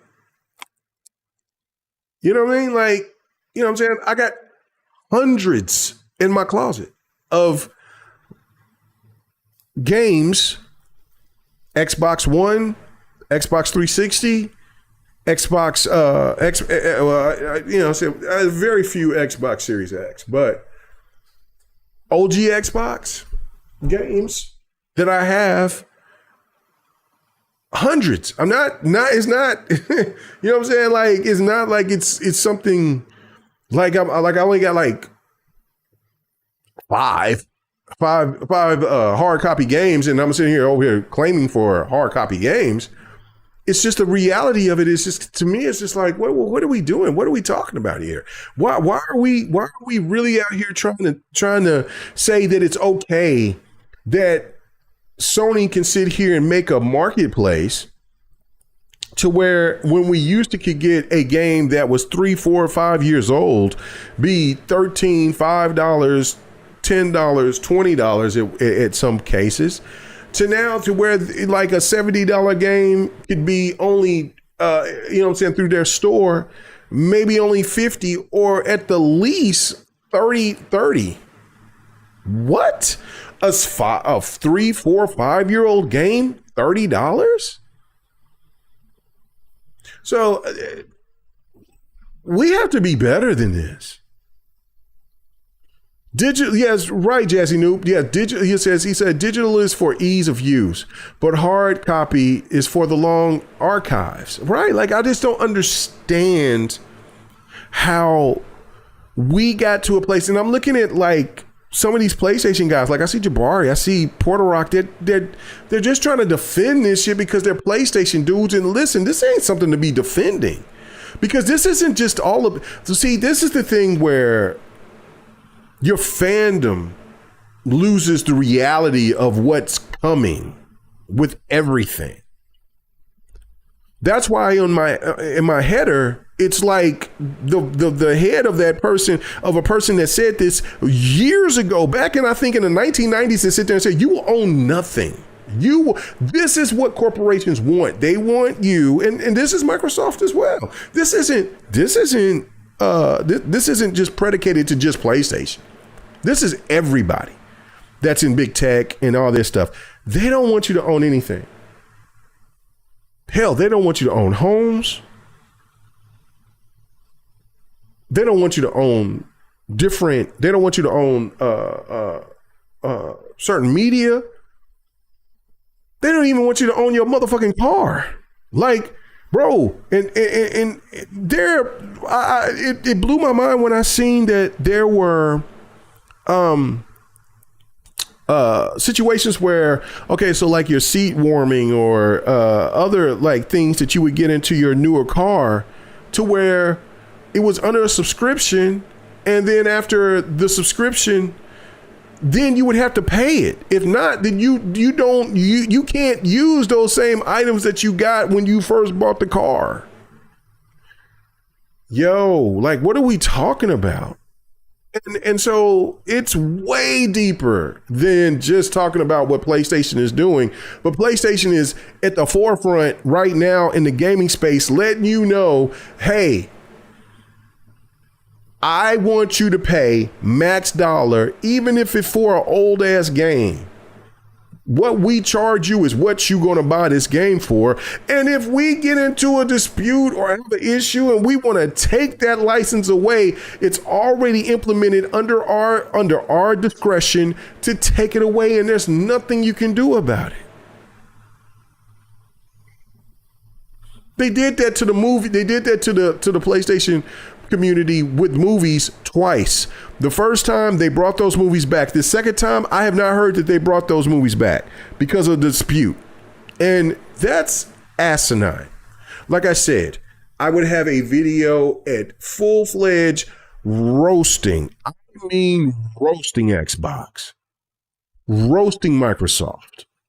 I am not opposed to sitting there talking about and standing on business for consumers, because I'm a consumer. You're a consumer. We're all consumers. And regardless of whatever that we prefer, PlayStation, Xbox, Nintendo, PC, mobile, it doesn't matter. If they're taking items that we sit there and busted our ass and worked hard for, and they're saying, sorry, bye, no. No, you should have beat it. You should have been old content. Nah, bro. Come on, guys. We got to be better than this. Full-fledged.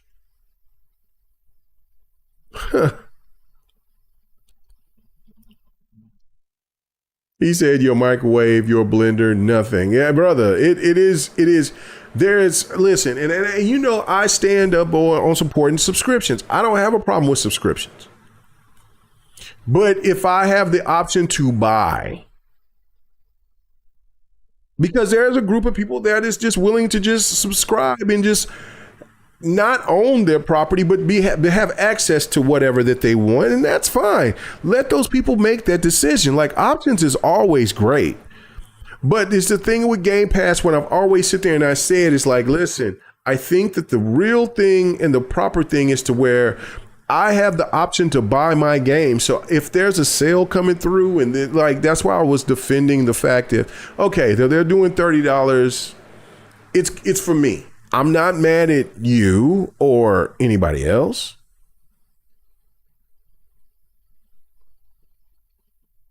I'm not mad at anybody like Viper or anybody else that sit there and say, like, I'm not doing that. And if you felt that strongly about it, you shouldn't. You shouldn't. But for me, I'm sitting here like, man, I utilize Game Pass thoroughly. I go through, I don't play every game, but I play a lot of games through Game Pass. And also, once those games, like, let's say I play a game and I beat it and I go through it, and then I'm like, you know what, I really enjoyed this game, I'm going to buy it. that there's plenty of indication and numbers that shows that when people play these certain games on Game Pass, they buy these games, right? But when you got an industry that's telling you, going back to our very first topic, talking about, well, on offline modes and single player modes, pretty much, we're going to still charge you or try to find a way to sit there and get more money from you. So, and then we'll make the situation more difficult for you for the grind, because you may want to grind, but we want you to grind so hard to where you're forced to want to pay this money. That's egregious. If you want to sit there and tell people, okay, we're going to take our games away from PC. We're going to put our games only primarily on PlayStation only. Okay, except for multiplayer games. Okay, that's fine. PlayStation has that discretion to do that. But then yet take away from anybody that maybe want to look at some of their PlayStation games and then see that I want to lock this in a store and I control the prices. Nah, fam. Because we know how Sony operates. Like I'll look at Gran Turismo 7 from time to time, and I'll sit there and I'll, just to track to see what the price is. Because I was always thinking that Gran Turismo would be coming to PC at some point. Obviously, that's not happening. I was wrong on that. I'll take my L on that. And I look and it's still $50. I've seen it as low as 19, but that's also on different from different entities, right? And so, again, I got the game already, but I'm just saying for anybody that was interested in it, when it's $19, okay, cool. Well, in normal times, when you look at certain game like that's been out for I don't know how many years, those usually games are really like $5-10. It's pretty wild to me. I don't that's like, okay, so what? Days Gone, The Order 1886, what's the other game? Infamous, Second Son. You're still going to be charging people $25-30 for those games under your umbrella, when you can get way more access if those games are like $4, $5. Those games are really super old. They were on the last generation. And I'm not saying that PlayStation wouldn't do that with the older generation, but going forward, having full control of a library, and they're dictating it, you'll see Nintendo you'll see Nintendo discounts. And Nintendo don't put a lot of discounts. And what you have right there is that you'll just have a lot of people that's just not buying those games for PlayStation, and they'll just be using PlayStation for what PlayStation is known for, and that is the free to plays, and that is for certain multiplats that the NBA 2Ks, the Maddens, the colleges, the Call of Duties. And free to plays. Wolverine should do well. I think Wolverine will do well. But what about Phantom Zero? Phantom Zero is still slated to come to PC, but what if they took that away? So let's just put this in perspective. Let's just say that this is where Sony be on that bullshit, be trying to make people think like, or their fan base that sits there and try to solicit their bullshit and say, okay, let's say Token, the fighting game that's coming out. Let's say that Sony says, we're just going to keep that in-house. It ain't going to PC. It's just playing on PlayStation. That game is not selling worth a damn. I promise you that. When we look and see the numbers on that game, I think that game is going to do better on PC than it is going to be in the beginning. Then, because people are more prepared for Grand Theft Auto 6. People are more prepared for NBA 2K, Madden. People are more prepared for some of the games that's going to be dropping in September. People are going to be more prepared for something that's dropping in October, like Call of Duty or something else that's going to be dropping. Token is going to be a game that's going to be looked at and beloved on social media, but if they lock that down only primarily to be on PlayStation, that game wouldn't sell worth a damn, man. That game would sell decent. Nope. So mark my words on that. So he said, Jazzy Noob said, yep, exactly. It is like getting a trial to see if you want to add it to your archives, right? Like, and that's the thing is like Xbox has to be very smart and strategic on this. Like, I think that I said this before, what Xbox has to do is like, if they don't get a third party group to where they can have a port to add a CD drive, I think it's a waste. It's a fail. They need to add a port to the Helix, to Project Helix, to where you have access to, if it's not going to have a disk drive, okay, cool. Have a port to make it optional. Nobody can bitch or complain about that, because then like the task is on the taskmaster, pretty much. Not the taskmaster. The task is on the consumer. Okay, you're out here and everybody, all these people is on the social media and they're talking about, okay, we want physical copies. Xbox has provided a port to where you can buy a CD-ROM, a DVD, DVD-ROM, to where, and if they don't do it third party, you can buy one, and then you can implement that. All you got to do is just hook it up into your Project Helix port, and you're golden. For the people who don't give a fuck about physical sales, it doesn't matter. Project Helix is already ready, available for you to go. But Xbox has to do that. They have to. It only makes sense. He says you can use USB to have a hard drive. They exist today. Yeah, I know that full-heartedly. Yeah, like I know that, Jazzy. He said they just have to, he says, just have to have the software to support it. Right. Like, and that's it. Xbox, that's all Xbox needs to do. And then also knowing that you can implement putting your discs and then turning them into digital properties like you could with your 360 and your Xbox One. That's a win. That's a win. That's a win. That's a win. So it is very clear that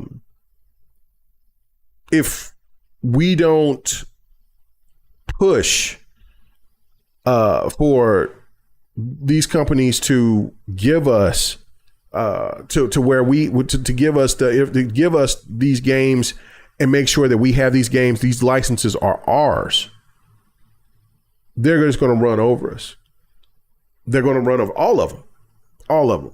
Xbox is in a desperation mode in this point. Like they got to make all these type of right moves in order for them to succeed. But when it comes to PlayStation is so arrogant. They don't give a fuck. They don't care.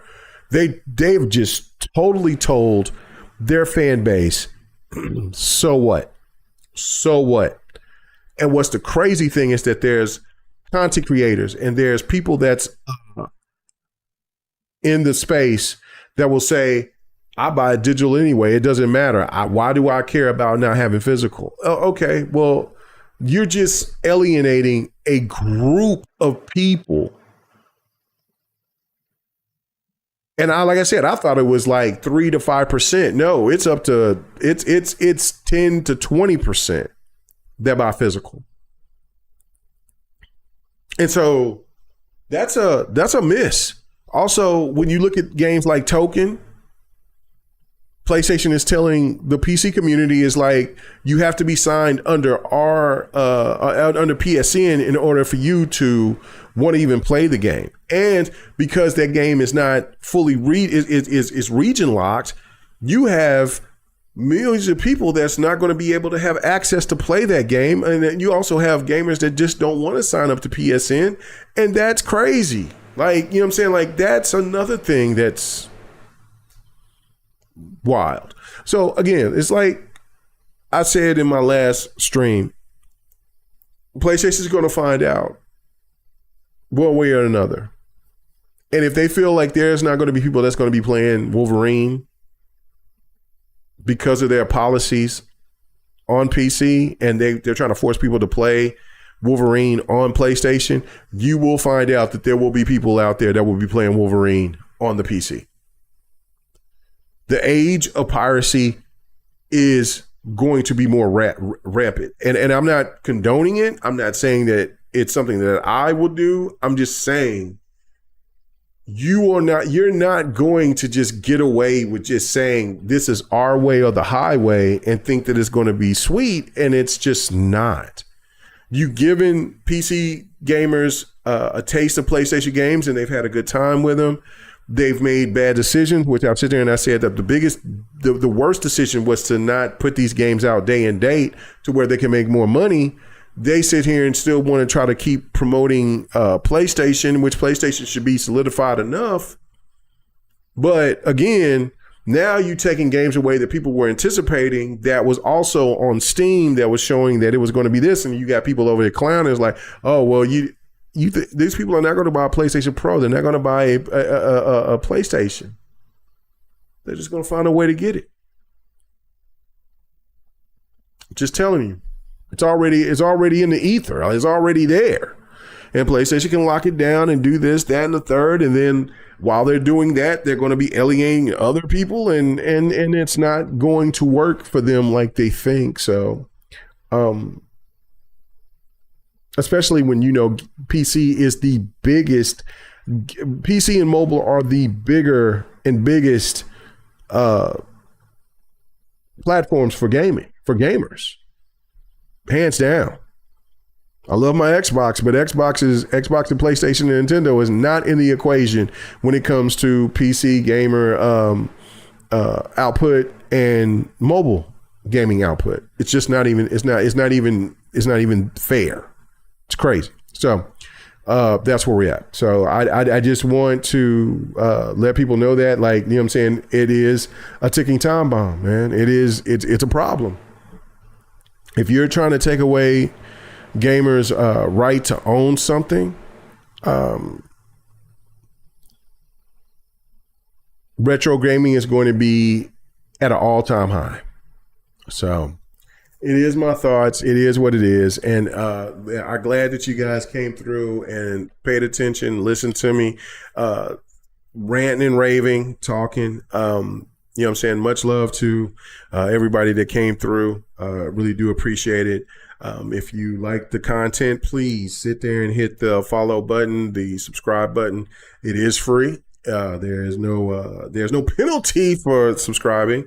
You know what I'm saying? Listen, and listen, I know that sometimes I can get into the weeds when it comes to some talks politically and things like that, but that's just me. I'm not afraid to sit there and speak my mind and express myself.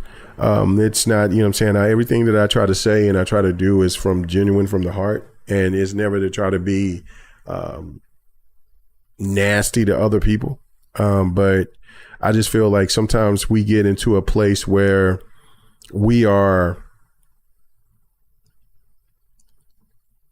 there are certain people that want us to make them feel better about something. I always felt like sometimes you have to make other people feel uncomfortable in order to get a real proper response. And sometimes we got to have the hard truths. Like if we're just sitting here talking about, like if I'm sitting here making a channel and just talking about Xbox is doing great, Xbox is doing fine, Xbox does nothing wrong, Xbox is the greatest, Xbox this, that, the third, and the media is just bad, and everybody hates Xbox because Xbox is doing this, that, and the third, then I'm lying to the public, because Xbox has made some bad decisions, and Xbox need to improve in a lot of things. While I also know that Xbox gets a lot of ridicule that PlayStation and Nintendo just doesn't. And Xbox get held to a standard that other companies does not. And that shit is sad and disrespectful, and we have to call it out. Just like we have to call out when Xbox makes fucked up decisions and wrong decisions, or if they lay too many people off for whatever stupid reason, for if it's AI or whatever. It should go both ways, but we should also have the PlayStation community stand on business and let people know how disgusted they are with PlayStation. We have seen it. We need to see more of it. Same with Nintendo. Nintendo seems to get a pass for every time that they do something really stupid.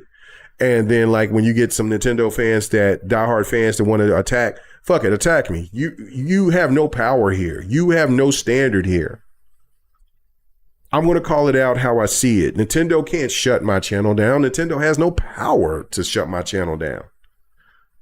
I'm going to say what I have to say. I don't get free shit from Nintendo. I don't sit there. I'm not here to kiss these companies' ass. I'm here to stand on business.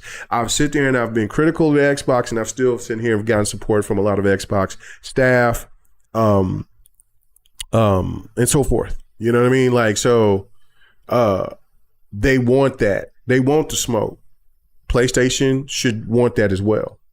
But we got too many people out here in the gaming space that sit there and keep constantly wants to coddle the bullshit instead of actually call it out. So it is what it is. But anyway, thank you guys. It's already, it's late. But I thank you guys again for coming and checking me out for really late. My thoughts. I might try to see if I can stream something tomorrow if I'm not going somewhere doing something. But yeah, we'll see about tomorrow. If not, don't worry about that. Fight Night Sunday, we'll be back doing the damn thing. I'm thinking maybe I might finally want to try to bring back Dragon Ball Z fighting Sparking Zero. I just got to get my audio situation better because I only have it on PC right now. I do not have it on console. I had a good deal on it, so to get the Shut Up edition. So anyway, but I do want to show that, and I need to play some of these newer characters. I need to just go through like the story mode. Like that game was so good. It's really good, really good, really good. So anyway, thank you guys so much for checking out the stream, staying up with me. I do appreciate it. I always appreciate you guys to come in and make your to stand up and to talk with me, fan. You know what I'm saying, Jazzy. You know what I'm saying, Raichi. You know what I'm saying? Big Bad Mo, you know what I'm saying? Tashawn, whatever. He said, I need to read this right here because I know this was earlier, but he said, K-Mega, the industry wants to move the industry into getting away from nostalgia. It doesn't make them no money. And remember, the Saudis took over. They don't see it as a great investment. No, I totally agree. But anyway, yeah, thank you guys for coming in and saying what's up. Always. You know what I'm saying? Like, you know, you guys are loyal to the soil, man. Thank you. Anyway, have a good night. I will see you tomorrow, if not Sunday for sure. We'll be doing the gaming podcast. We'll be doing the gamer section podcast with Kano and Six. I was going. You know what? I was bringing an old school name. I said Six Slayer. Holy shit! No, shout out to Six Slayer. No, the Sinister. And also, hopefully, we'll be getting. I got done with the audio with the documentary. Hopefully, you know what I'm saying, we'll find out. Like I brought it a little bit earlier because I wanted to make sure if it was my first time doing that. So.